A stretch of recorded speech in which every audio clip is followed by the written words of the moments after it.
গল্পের শুরুতে একজন লোককে দেখা যায় যে একটা বারে ঢুকে কারোর জন্য অপেক্ষা করছিল। এই লোকটার নাম হফম্যান।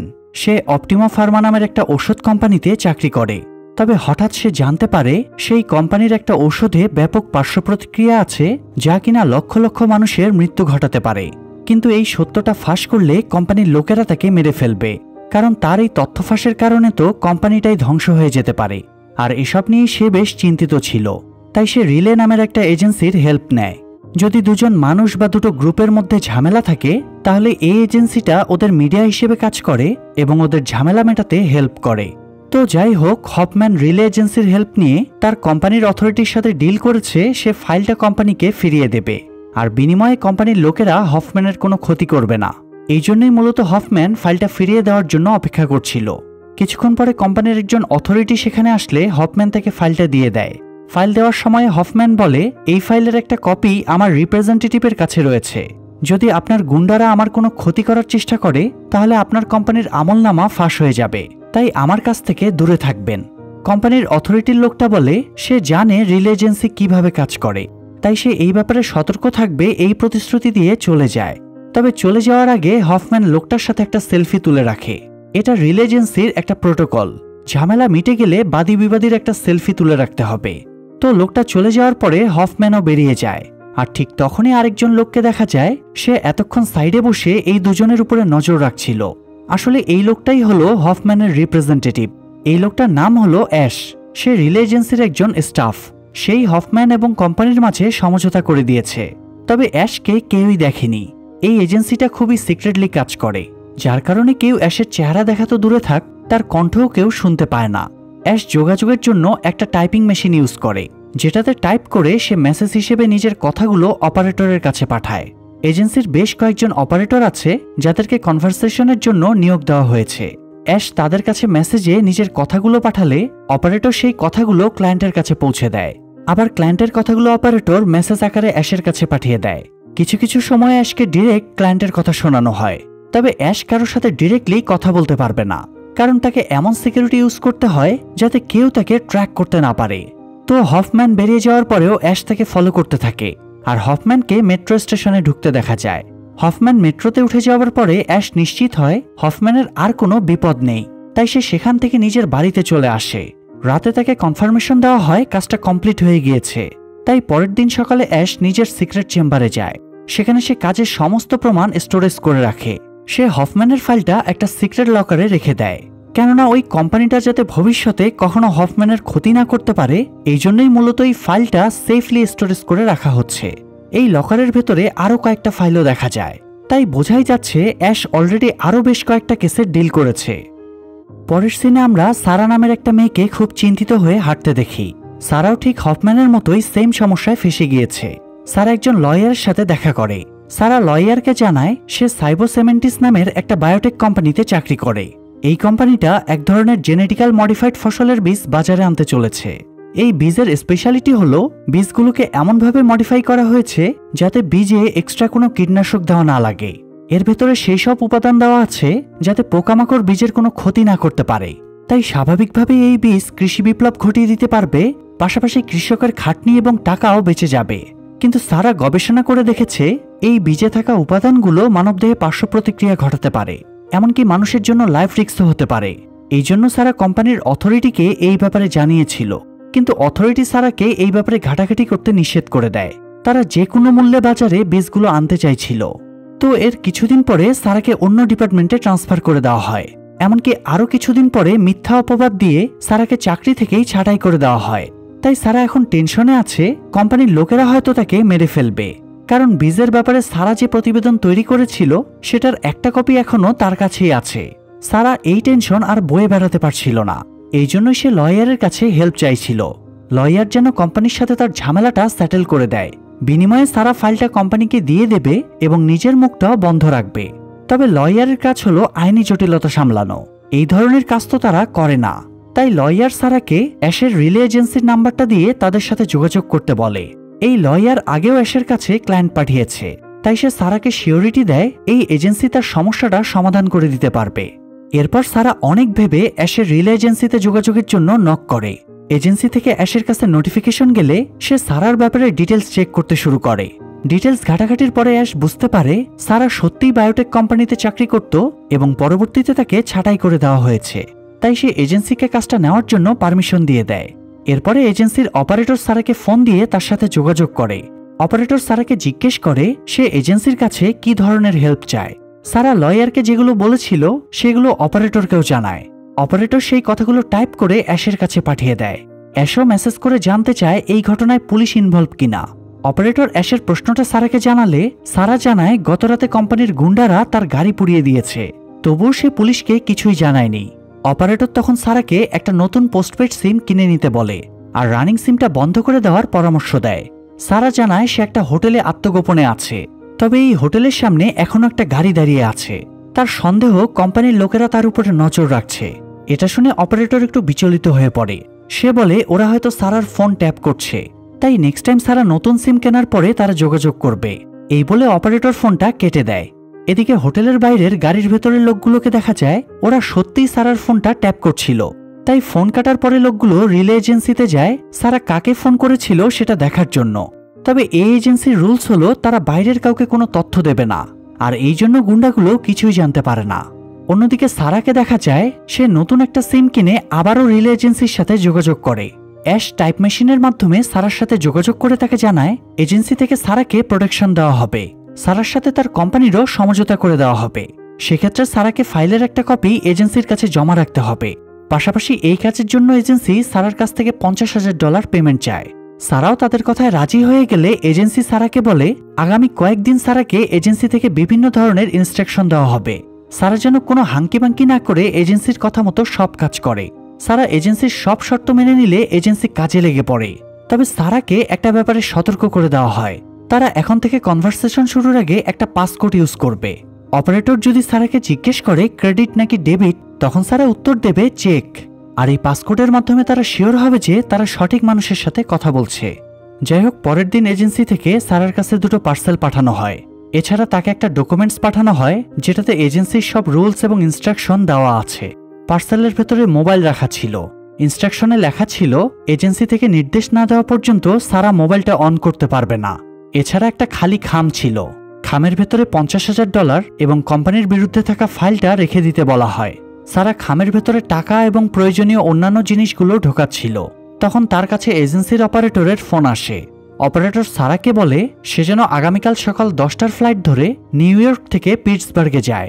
যাবার আগে যেন মোবাইলটা রুমেই ফেলে যায়, না হলে এই মোবাইল ট্যাপ করে শত্রুরা তাকে ফলো করতে পারে। তো পরের দিন সকালে সারা ফ্লাইটে উঠে পিটসবার্গে রওনা দেয়। এই একই ফ্লাইটে অ্যাশও ছদ্মবেশে বসেছিল। সে সারার উপরে নজর রাখছিল। এয়ারপোর্টে নামার পরে অ্যাশ নিজের ছদ্মবেশ খুলে ফেলে এয়ারপোর্টের কাউন্টারে একটা ব্যাগ নিয়ে গিয়ে বলে এই ব্যাগটা সে B-17 নম্বর গেটে কুড়িয়ে পেয়েছে। ব্যাগের উপরে সারার নাম লেখা ছিল। একটু পরে সারার কাছে অপারেটরের ফোন আসে। তারা পাসকোড বলে নিজেদের আইডেন্টিটি শিওর হয়ে নেয়। এ সময় কাউন্টার থেকে অ্যানাউন্সমেন্ট করা হয় সারার একটা ব্যাগ পাওয়া গিয়েছে। সারা যেন কাউন্টারে এসে ব্যাগটা নিয়ে যায়। তবে অপারেটর সারাকে বলে ব্যাগ আনতে যাওয়ার দরকার নেই। সারা যেন এখন সোজা এয়ারপোর্টের পোস্ট অফিসে চলে যায়। যদিও এই ইনস্ট্রাকশনটা টাইপিং মেশিনের মাধ্যমে অ্যাশই দিচ্ছিল। অপারেটর জাস্ট অ্যাশের ইনস্ট্রাকশন সারার কাছে পাস করছিল। আর সারাকে পোস্ট অফিসে যেতে বলার কারণ হলো তার কোম্পানির দুজন এজেন্ট ডওসন এবং রশেত্তি সারার উপর নজর রাখছিল। সারার কাছ থেকে ওদের নজর সরানোর জন্যই অ্যাশ কাউন্টারে ব্যাগটা রেখে এসেছিল। সারার ব্যাগ পাওয়া গিয়েছে শুনে ডওসন সোজা কাউন্টারে চলে যায়। তবে কাউন্টারে গিয়ে সে বুঝে যায় তাকে সারার কাছ থেকে সরাতেই এই নাটক করা হয়েছে। অবশ্য ডওসন কাউন্টারে গেলেও তার সহকর্মী রশেত্তি তখনও সারাকে ফলো করছিল। সারা অপারেটরের নির্দেশ মতো পোস্ট অফিসে গিয়ে দুইটা আলাদা পার্সেল পাঠায়। এরপরে পার্সেলের ট্র্যাকিং নাম্বারটা অপারেটরকে জানিয়ে দেয়। ট্র্যাকিং নাম্বার বলা হয়ে গেলে সারার ট্র্যাকিং লেখা চিরকুটটা ডাস্টবিনে ফেলে দেয়। তারপরে সারার কাজ শেষ হয়ে যায়, তাই সে বাড়ি ফিরে আসে। অবশ্য সারা চলে যাওয়ার পরে রশেত্তি ডাস্টবিন থেকে ট্র্যাকিং নাম্বার লেখা চিরকুটটা তুলে নেয়। দূর থেকে অ্যাশ এটা দেখে ফেলে। যদিও রশেত্তির হাতে ট্র্যাকিং নাম্বারটা চলে যাওয়ায় অ্যাশ একটুও বিচলিত হয় না, কারণ সে ব্যাকআপ প্ল্যান করে রেখেছিল। রশেত্তি এবং ডওসন টিমের বাকি মেম্বারদের দিয়ে খোঁজখবর নিয়ে জানতে পারে এই পার্সেল দুটো কোন পোস্ট অফিসে পৌঁছাবে। তবে তারা এটা বুঝতে পারছিল রিলে এজেন্সির স্টাফরা অনেক বেশি চালাক। এই জন্যই সারাকে ওরা এয়ারপোর্টে ডেকেছিল, কারণ এয়ারপোর্টের সিকিউরিটি অনেক টাইট। সারা নর্মালি পোস্ট অফিসে গিয়ে পার্সেল ডেলিভারি দিতে পারত না। কারণ সেই চেষ্টা করলে ডরসন তাকে ধরে ফেলত। এই জন্যই মূলত অ্যাশ সারাকে এয়ারপোর্টে ডেকেছিল। ফলে একে তো তারা সেফ থাকলো, পাশাপাশি এয়ারপোর্টের পোস্ট অফিসের মাধ্যমে পার্সেলও ডেলিভারি পাঠাতে পারল। তাই সব দিক থেকেই তারা ফেভার পেয়ে গেল। এদিকে সারাকে দেখা যায় সে বাড়ি ফেরার পরে অ্যাশ তাকে এজেন্সির অপারেটরের মাধ্যমে ফোন করে বলে খামটা তাদের হাতে পৌঁছানোর পরে তারা তথ্যগুলোর যাচাই বাছাই করবে। যদি দেখে তথ্যগুলো সঠিক, তাহলে এজেন্সি থেকে কোম্পানির সাথে যোগাযোগ করা হবে এবং সমঝোতার ব্যবস্থা করা হবে। এজেন্সি কোম্পানির কাছ থেকে একটা নির্দিষ্ট অ্যামাউন্টের টাকা দাবি করবে। এই টাকার একটা ভাগ সারাও পাবে। ডিল ফাইনাল হয়ে গেলে সারাকে কোম্পানির লোকদের সাথে লাস্ট একবার দেখা করতে হবে। তবে সারাকে প্রোটেকশন দেওয়ার জন্য এজেন্সির পক্ষ থেকে অ্যাশও সেখানে থাকবে। যদিও অ্যাশ বরাবরের মতোই তাদেরকে নিজের পরিচয় রিভিল করবে না। আর সারাকে সিওরিটি দেওয়া হয় এজেন্সির কাছে সারার ডকুমেন্টসের একটা কপি থাকবে, যাতে ভবিষ্যতে কোম্পানির লোকেরা সারাকে বিরক্ত করতে না পারে। সব শোনার পরে সারা এজেন্সির সব শর্ত মেনে নেয়, কারণ সে আর এভাবে পালিয়ে পালিয়ে বাঁচতে পারছিল না। এই ঝামেলা থেকে নিস্তার পেয়ে সে স্বাধীনভাবে বাঁচতে চায়। যাই হোক, পরের সিনে কোম্পানির লোকদের দেখা যায় তাদের একজন একটা পোস্ট অফিসে গিয়ে সিক্রেট ক্যামেরা লাগিয়ে দেয়, যাতে কেউ পার্সেল ডেলিভারি নিতে এলে তাকে দেখা যায়। কিন্তু অনেকক্ষণ অপেক্ষার পরেও কেউই পার্সেল নিতে আসে না। অন্যদিকে রশেদকে দেখা যায় সে সেকেন্ড পোস্ট অফিসে গিয়ে ইনিয়ে বিনিয়ে বোঝায় তার বান্ধবীর একটা পার্সেল আসার কথা। বান্ধবী আসতে পারেনি, তাই সে পার্সেলটা ডেলিভারি নিতে চায়। তবে পোস্টমাস্টার বলে যার পার্সেল তাকে ছাড়া আর কাউকে দেওয়া যাবে না। তখন রশেদ ইমোশনাল কথাবার্তা বলে এবং ট্র্যাকিং নাম্বারটা দিয়ে জানতে চায় পার্সেলটা এসেছে কিনা। তখন পোস্টমাস্টার চেক করে জানায় এরকম কোনো পার্সেল আসেনি। এবার রশেদ বুঝে যায় তাদেরকে বোকা বানানো হয়েছে। অ্যাশরা পার্সেলটা মেল ফরওয়ার্ডিং করে এই পোস্ট অফিসে আসার আগেই অন্য কোনো পোস্ট অফিসে সরিয়ে নিয়েছে। আর যেহেতু মেল ফরওয়ার্ডিং করা হয়েছে, তাই পার্সেলের পুরনো ট্র্যাকিং নাম্বার বাতিল হয়ে একটা নতুন ট্র্যাকিং নাম্বার তৈরি হয়েছে। ফলে রশেদ আর পুরনো ট্র্যাকিং নাম্বার দিয়ে পার্সেলটা ট্র্যাক করতে পারবে না। এই জন্য এখন সে আফসোস করতে থাকে। অন্যদিকে তখন অ্যাশকে দেখা যায় সে অন্য একটা পোস্ট অফিস থেকে আরামে পার্সেল দুটো ডেলিভারি নিয়ে বাড়ি চলে যায়। পার্সেলের ভেতরে তাদের এজেন্সি ফি, সারার প্রতিবেদন এবং কোম্পানির একটা কার্ড ছিল। সবকিছু ঠিকঠাক থাকায় অ্যাশ অপারেটরের কাছে মেসেজ পাঠায় সারার ফুড সেফটির উপরে করা রিসার্চ পেপারটা রিলে এজেন্সির হাতে রয়েছে। তারা কোম্পানির সাথে একটা ডিল করতে চায়। কোম্পানি যদি ডিলে রাজি থাকে তাহলে কোম্পানির এই ব্যাপারটা সিক্রেট থাকবে। তো অ্যাশের এই মেসেজটা অপারেটর কোম্পানির কাছে ফরওয়ার্ড করে দেয়। অ্যাশ জানতো এই মেসেজটা ডওসন এবং তার টিমের কাছে পৌঁছে যাবে। এই জন্য অ্যাশ ওদের সাথে যোগাযোগ করতে চাইছিল। ডওসন তখন টিম নিয়ে গাড়িতে বসে রিলে কোম্পানির ডিলের অফারের ভয়েসমেইলটা শুনছিল। ঠিক ওই সময়ে অ্যাশ তাদের আশেপাশেই ঘুরঘুর করছিল। সে সুযোগ বুঝে ডওসনের গাড়ির উপরে একটা মোবাইল রেখে কিছুটা দূরে সরে যায়। এরপরে সে ওই মোবাইলটায় কল করে। রিংটন শুনে ডওসন গাড়ি থেকে বেরিয়ে মোবাইলটা পেয়ে বেশ অবাক হয়। ফোনটা রিসিভ করতেই অপারেটর তাদেরকে বলে তারা কোম্পানির সাথে সারার সেফটির ব্যাপারে ডিল করতে চায়। আজ থেকে ডওসন এবং তার টিম সারাকে আর ফলো করবে না, তাকে কোনো রকম টিচ করবে না বা ক্ষতি করার একদমই চেষ্টা করবে না। বিনিময়ে তারা কোম্পানির অপরাধের ব্যাপারটা সিক্রেট রাখবে। যদিও এগুলো কোনোটাই অপারেটরের কথা ছিল না। মূলত অ্যাশ তার টাইপিং মেশিনে টাইপ করে অপারেটরের কাছে মেসেজ পাঠাচ্ছিল, আর অপারেটর সেগুলোই ভয়েস ওভার দিয়ে শোনাচ্ছিল। তো ডওসন জিজ্ঞেস করে এর বিনিময়ে কোম্পানির পক্ষ থেকে এজেন্সিকে কত টাকা দিতে হবে। এজেন্সি থেকে বলা হয় আগামীকালকের ভেতরে কোম্পানির পক্ষ থেকে তাদেরকে $5 লাখ ক্যাশ দেওয়া লাগবে। তাহলেই এজেন্সি দুই পক্ষের সমস্যাটা সেটেল করে দেবে। তবে ডওসন তো আর কোম্পানির হায়ার অথরিটির কেউ ছিল না। তার কাজ ছিল জাস্ট সারার কাছ থেকে প্রমাণগুলো হাতিয়ে নেওয়া। তাই তার এই ব্যাপারে সিদ্ধান্ত নেওয়ার ক্ষমতাও নেই। এই জন্য সে রিলে এজেন্সির ডিলের মেসেজটা কোম্পানির সিইও মিস্টার ফ্রাঙ্কলিনের কাছে ফরওয়ার্ড করে দেয়। এরপরে ডওসন দলবল নিয়ে সারার বাড়ির সামনে থেকে চলে যায়। তো পরের দিন ডওসন এজেন্সির সাথে যোগাযোগ করে বলে তাদের বস ফ্রাঙ্কলিন ডিল করতে রাজি হয়ে গিয়েছে। তারা কোথায় এবং কিভাবে টাকা পাঠাবে সেটা জানতে চায়। অ্যাশ অপারেটরের মাধ্যমে ডওসনকে একটা অ্যাড্রেস দিয়ে সেখানে টাকা পাঠিয়ে দিতে বলে। পাশাপাশি সে সতর্ক করে দেয় ডওসন বা তার টিমের কেউ যদি কোনো রকম চালাকির চেষ্টা করে তাহলে কোম্পানির সব অপরাধের আমলনামা ফাঁস করে দেওয়া হবে। তো ফোন কেটে দেওয়ার পরে ডওসন টাকার ব্যাগ রেডি করে ফেলে। তবে তারা ব্যাগের ভেতরে ছোট একটা ট্র্যাকার লাগিয়ে দেয়। এই ট্র্যাকারটা আগামী 4-5 দিন ইজিলি ব্যাকআপ দিতে পারবে। এদিকে রাতের বেলায় অ্যাশ নিজের বাড়িতে সময় কাটাচ্ছিল। তখন এজেন্সির সার্ভারে সারার ফোন আসে। সারার খুব বোরিং লাগছিল, তাই সে প্রেমের আলাপ জুড়ে দেয়। যদিও অ্যাশ কোনো কথারই রিপ্লাই দেয় না। লাস্টে সারা অ্যাশের উদ্দেশ্যে একটা গানও প্লে করে দেয়। অ্যাশ গানটা বেশ এনজয় করছিল, কারণ এই প্রথম কেউ তার জন্য স্পেশাল কিছু করল।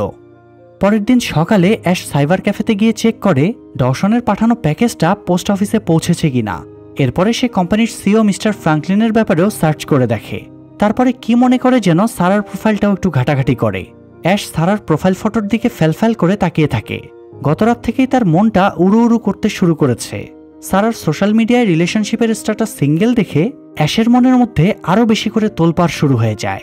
যদিও তখনকার মতো সে নিজেকে কন্ট্রোল করে নেয়, কিন্তু রাতে আর থাকতে না পারে সে সারাকে ফোন করে। তবে এই ফোনটা সে অফিসিয়ালি না করে তার পার্সোনাল নাম্বার থেকে করে। যদিও ক্লায়েন্টদের সাথে পার্সোনালি কথা বলার নিয়ম তাদের এজেন্সিতে নেই, কিন্তু আবেগ কি আর নিয়ম মানে? তো অ্যাশ সারাকে ফোন দিয়ে খোঁজখবর নেয় তার কোনো সমস্যা হচ্ছে কিনা। আবার গতরাতের গানের জন্য সে সারার প্রশংসা করে যে সারার গানের চয়েস খুবই ভালো। অবশ্য সারাও কম চালু না, সেও এমনভাবে কথাবার্তা বলে যেন সে ভীষণ একা ফিল করছে। তবে দুজনের একাকিত্ব চরম লেভেলে পৌঁছানোর আগেই সারা ফোনটা কেটে দেয়। ফোনটা কাটার পরে অ্যাশের আফসোস হতে থাকে, ধুরু কেন যে ফোনটা দিতে গেলাম, কেননা এই ফোনের কারণে অ্যাশের ধরা পড়ে যাওয়ার হাই চান্স আছে। তাই সে সিমটা খুলে ডাস্টবিনে ফেলে দেয়। এদিকে ডওসনের লোকদের দেখা যায় ওরা কিন্তু সত্যিই সারার ফোন ট্যাপ করে অ্যাশের লোকেশন অলমোস্ট বের করেই ফেলেছে। আর অল্প কিছুক্ষণ ফোন কানেক্ট থাকলেই অ্যাশ আজ ধরা পড়ে যেত। যাই হোক, ডওসনের পাঠানো টাকার পার্সেলটা কুরিয়ারে চলে এসেছিল। অ্যাশ গতদিন তার এক বন্ধুকে দিয়ে সারার একটা ফেক আইডি এবং একটা অ্যাকাউন্ট বানিয়ে নিয়েছিল। অ্যাশ টাকাগুলো সারার নামে খোলা ক্যালিফোর্নিয়ার ফেক অ্যাড্রেসে পাঠিয়ে দেয় যাতে ডওসন অ্যাশকে ট্র্যাক করতে না পারে। তো এরপরে অ্যাশ বাড়ি ফিরে আসে। তবে রাতে একটা নতুন সমস্যা এসে হাজির হয়।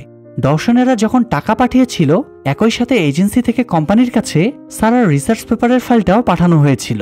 তো ডওসন ভয়েস মেল দিয়ে জানায় তারা যে ফাইলটা পেয়েছে সেটাতে 311টা পৃষ্ঠা আছে, অথচ অরিজিনাল ফাইলে 327টা পৃষ্ঠা ছিল। অর্থাৎ এজেন্সি থেকে পাঠানো ফাইলে 16টা পৃষ্ঠা কম আছে। এটা শুনে অ্যাশ বেশ বিচলিত হয়ে পড়ে। সে দ্রুত নিজের সিক্রেট স্টোরেজ রুমে যায় এবং লকার থেকে সাইবোসেমেন্টিন্সের ফাইলটা বের করে। সে পৃষ্ঠা গুনে দেখে এখানেও 311টা পৃষ্ঠা আছে। তাই সে এবার অপারেটরের মাধ্যমে সারাকে ফোন করে এবং জিজ্ঞেস করে বাকি পৃষ্ঠাগুলো কই। সারা জানায় বাকি 16টা পৃষ্ঠা সে ছিঁড়ে নিজের কাছেই রেখে দিয়েছে, কারণ ওগুলোতে রিসার্চ সংক্রান্ত কিছুই লেখা নেই। অ্যাশ এবার বিরক্ত হয়ে যায় এবং বলে নিজে নিজে বেশি পণ্ডিতি করলে এজেন্সি থেকে সারা কোনো হেল্প পাবে না। সারা তখন অসহায় ভঙ্গিতে কান্নাকাটি শুরু করলে অ্যাশের মন নরম হয়ে যায়। সে সারাকে আরেকটা চান্স দিয়ে বলে সারা যেন বাকি 16টা পৃষ্ঠা তার কাছে পাঠানোর ব্যবস্থা করে। বাকি পৃষ্ঠাগুলো নেওয়ার জন্য অ্যাশ পরের দিন সারাকে মার্কেটে ডাকে। সেখানে অ্যাশও সিকিউরিটি গার্ডের ছদ্মবেশে দাঁড়িয়ে সব মনিটরিং করছিল। তবে শুধু অ্যাশ আর সারাই না, বরং দলবল নিয়ে ডওসনও সেখানে ওত পেতেছিল। অ্যাশ সারাকে ফোনে বলে সে যেন পৃষ্ঠাগুলো একটা নিউজপেপারের দোকানে এক কোনায় পত্রিকার মাঝে রেখে দেয়। সারা তাই পত্রিকা কেনার বাহানায় এক কোনায় পৃষ্ঠাগুলো রেখে দেয় এবং সেখান থেকে চলে যায়। সারা চলে যাওয়ার একটু পরে অ্যাশ সেম দোকানে গিয়ে একটা পত্রিকা কিনে নেয়। সারার এই পত্রিকাটার ভেতরেই পৃষ্ঠাগুলো রাখার কথা ছিল, কিন্তু দুর্ভাগ্যবশত সারা ভুলে আরেক কোনার পত্রিকার ভেতরে পৃষ্ঠাগুলো রেখেছে। অ্যাশ আবারও মুশকিলে পড়ে যায়, কেননা সে যদি সেকেন্ড টাইম পত্রিকার দোকানে যায় তাহলে ডওসন এবং তার লোকেরা অ্যাশকে ধরে ফেলবে। তবে অ্যাশ এখানে ইনস্ট্যান্ট একটা প্ল্যান বানিয়ে ফেলে। সে রাস্তা দিয়ে একটা টোকাইকে যেতে দেখে তাকে আটকায়। সে টোকাইকে টাকার লোভ দেখিয়ে পত্রিকার অফিসে গিয়ে বাউল করতে বলে এবং পৃষ্ঠাগুলো উদ্ধার করে এনে দিতে বলে। তো টাকার লোভে টোকাইটা দোকানে গিয়ে পত্রিকা এবং অন্যান্য জিনিসপত্র এদিক সেদিক ছুঁড়ে মারতে শুরু করে। এতে একটা ঝামেলার সৃষ্টি হয় এবং সবার ফোকাস নষ্ট হয়ে যায়। এই সুযোগে টোকাইটা পৃষ্ঠাগুলো তুলে নিয়ে দৌড় দেয় এবং অ্যাশের হাতে তুলে দেয়। অ্যাশ দ্রুত পৃষ্ঠাগুলো নিয়ে সেখান থেকে পালিয়ে আসে, আর এভাবেই সে আরও একবার ডওসনের হাতে ধরা পড়া থেকে বেঁচে যায়। তো ফিরে এসে অ্যাশ অপারেটরের মাধ্যমে ডওসনকে ফোন করে ঝাড়ি মারে। তাদেরকে তো নির্দেশ দেওয়া হয়েছিল তারা আর সারাকে ফলো করবে না, তাকে স্বাধীনভাবে বাঁচতে দেবে, কিন্তু তবুও আজ তারা সারাকে মার্কেটে কেন ফলো করছিল। ডওসন জানায় সারার কাছে এখনো 16 পৃষ্ঠার এভিডেন্স আছে, এই জন্যই তারা সারাকে ফলো করছিল। অ্যাশ তখন বলে তারা যদি নেক্সট টাইম আবারও চালাকির চেষ্টা করে তাহলে এজেন্সি তাদের সমস্ত প্রমাণ পাবলিক করে দেবে। ডওসন তাই ক্ষমা চেয়ে বলে তাদের আর এই ভুল হবে না। তখন অ্যাশ জানায় তারা ব্যাপারটা এবার পুরোপুরি সেটেল করতে চায়। এই জন্য আগামী বৃহস্পতিবার 7টার সময় সারা এবং কোম্পানির সিইও মিস্টার ফ্রাঙ্কলিনের মিটিংয়ের ব্যবস্থা করা হবে। সেদিনই দুই পক্ষের সমঝোতা হয়ে যাবে যাতে এই ব্যাপারটা নিয়ে আর বাড়াবাড়ি না হয়। ডওসন অ্যাশের কথা মেনে নেয়। এরপর ফোনটা কাটার পর দেখা যায় ডওসন তার টিমের সাথে মার্কেটের ভিডিও ফুটেজগুলো চেক করছে। ফুটেজ চেক করে তারা অ্যাশকে ডিটেক্ট করে ফেলে। অ্যাশ সিকিউরিটি গার্ডের ছদ্মবেশে ছিল এটা তারা বুঝে যায়। শুধু তাই না, অন্যান্য ফুটেজ চেক করেও তারা এক্স্যাক্টলি অ্যাশকে ডিটেক্ট করে ফেলে। অন্যদিকে অ্যাশকে দেখা যায় সে অপারেটরের মাধ্যমে সারাকে ফোন দিয়ে লাস্ট আপডেট জানিয়ে দেয়। সারাও অ্যাশের জন্য বেশ টেনশনে ছিল। অ্যাশ নিজের লাইফ রিস্ক নিয়ে হেল্প করছে, এই জন্য সারা তাকে ধন্যবাদ জানায়। সারার সাথে কথা বলার পরে অ্যাশের মন উদাস হয়ে যায়। পরের দিন অ্যাশ মেন্টাল থেরাপি সেন্টারে যায়। এখানে সে প্রায় সেশনে আসে, কিন্তু সে এখানে কখনো নিজের পরিচয় রিভিল করে না। তবে আজ সে জানায় তার আসল নাম হলো জন। সে একজন অ্যালকোহলিক, মানে প্রচুর মদ খায়।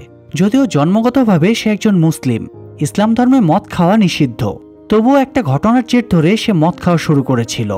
আমেরিকার নিউ ইয়র্ক শহরে সে বড় হয়েছে। তবে 9/11-এর হামলার পরে আমেরিকা সরকার মুসলমানদের জঙ্গি হিসেবে ট্রিট করতে শুরু করে, ফলে তাদের জন্য বেঁচে থাকা কঠিন হয়ে যায়। চাকরি হারিয়ে এবং সমাজে অপমান অপদস্থ হতে হতে এসব কষ্ট ভুলে থাকতে এক পর্যায়ে সে মদ খাওয়া শুরু করে। তাছাড়া সে এজেন্সির থ্রুতে চোখের সামনে অনেক অপরাধ দেখেছে, কিন্তু তার প্রতিবাদ করার মতো সাহস তার ছিল না। এমনকি অনেক সময় টাকার বিনিময়ে অপরাধকে ধামাচাপাও দেওয়া হতো, আর সেই টাকার ভাগ অ্যাশকেও বাধ্য হয়ে নেওয়া লাগতো। সেই অপরাধবোধ থেকেই অ্যাশ অ্যালকোহলিক হয়ে পড়েছিল। তো যাই হোক, পরের দিন এজেন্সি থেকে সারাকে ফোন দিয়ে ইনস্ট্রাকশন দেওয়া হয় আজকে সন্ধ্যা 7টায় তার সাথে মিস্টার ফ্রাঙ্কলিনের দেখা করানো হবে। সারা প্রতিবেদনের অরিজিনাল কপি মিস্টার ফ্রাঙ্কলিনের হাতে তুলে দেবে এবং দুজনে মিলে একটা সেলফি তুলবে। এরপরে সারা একটা ট্যাক্সি ধরে বেরিয়ে যাবে।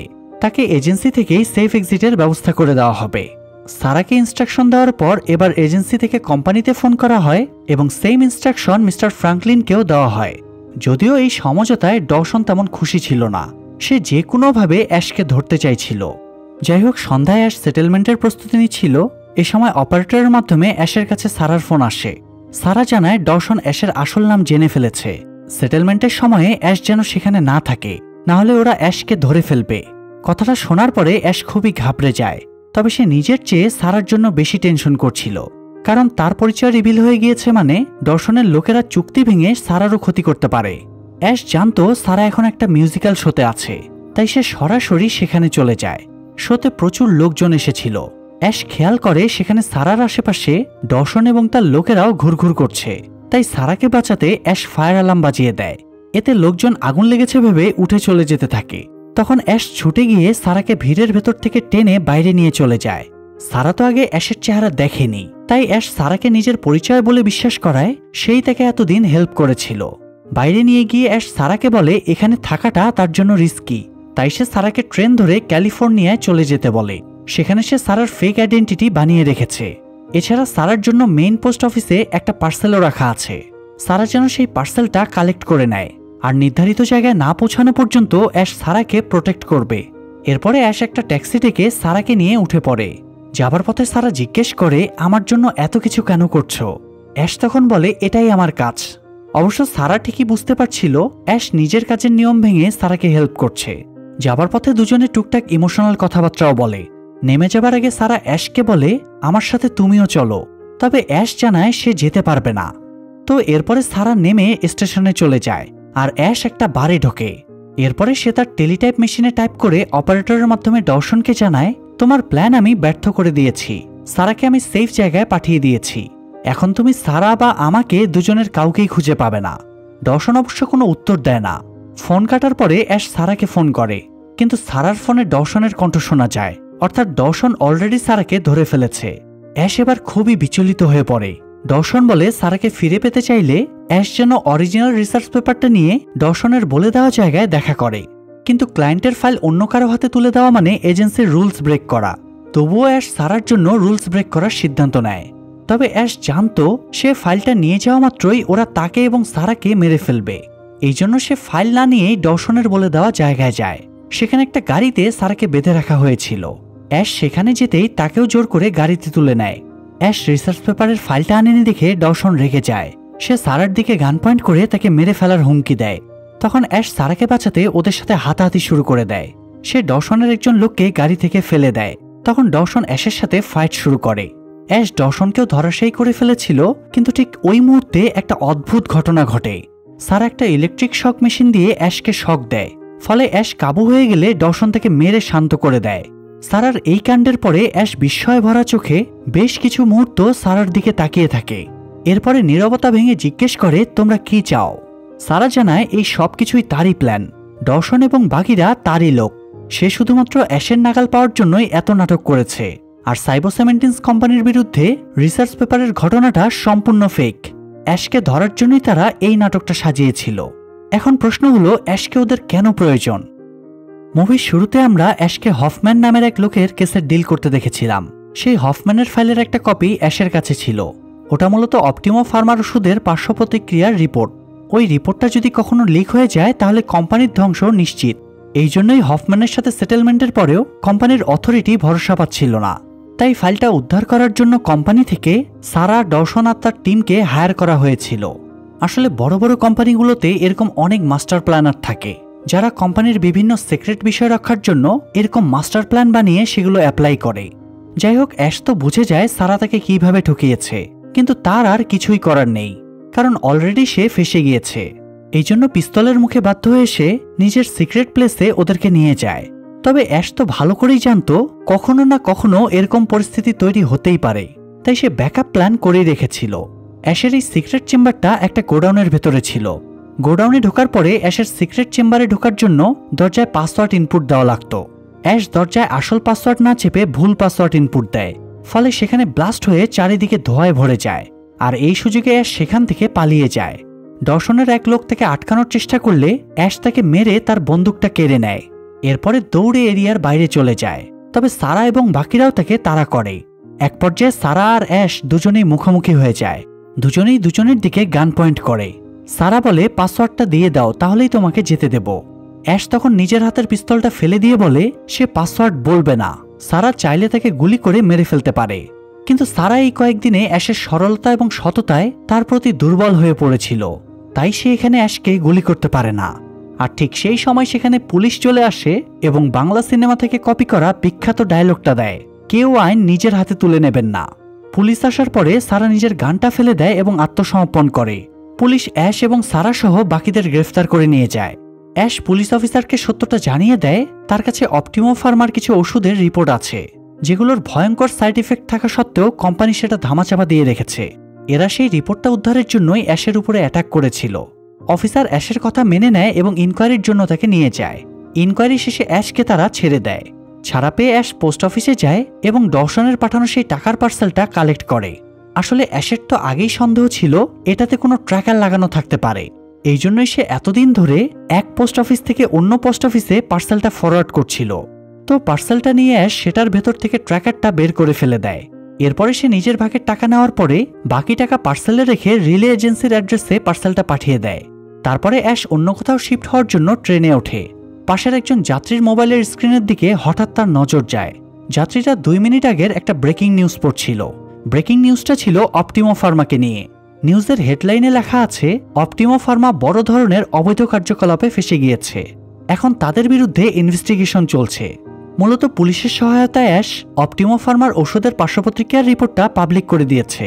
কাজটা করতে পেরে অ্যাশ অবশেষে কিছুটা মানসিক প্রশান্তি পায়। আর সেই সাথে এখানেই এই দুর্দান্ত গল্পটা শেষ হয়ে যায়। প্রিয় দর্শক, সিনেমার সাথে বাস্তবেরও বেশ মিল আছে। অনেক কোম্পানি আছে যারা অতিরিক্ত লাভের আশায় পর্যাপ্ত পরীক্ষা নিরীক্ষা না করেই তাদের প্রোডাক্ট বাজারে ছেড়ে দেয়, যার ফলে ভুগতে হয় সাধারণ মানুষকে। তাই কোনো কিছু কেনার আগে আমাদের যাচাই বাছাই করে নেওয়া উচিত। এই ভেজালের দুনিয়ায় বেঁচে থাকতে হলে একটু এক্সট্রা সচেতন হওয়া ছাড়া উপায় নেই। যাই হোক, আজ এ পর্যন্তই। গল্পটা ভালো লাগলে ভিডিওতে লাইক কমেন্ট করুন এবং চ্যানেলটা সাবস্ক্রাইব করে পাশেই থাকুন। দেখা হবে পরবর্তী ভিডিওতে। সবাই ভালো থাকবেন, সুস্থ থাকবেন। আল্লাহ হাফেজ।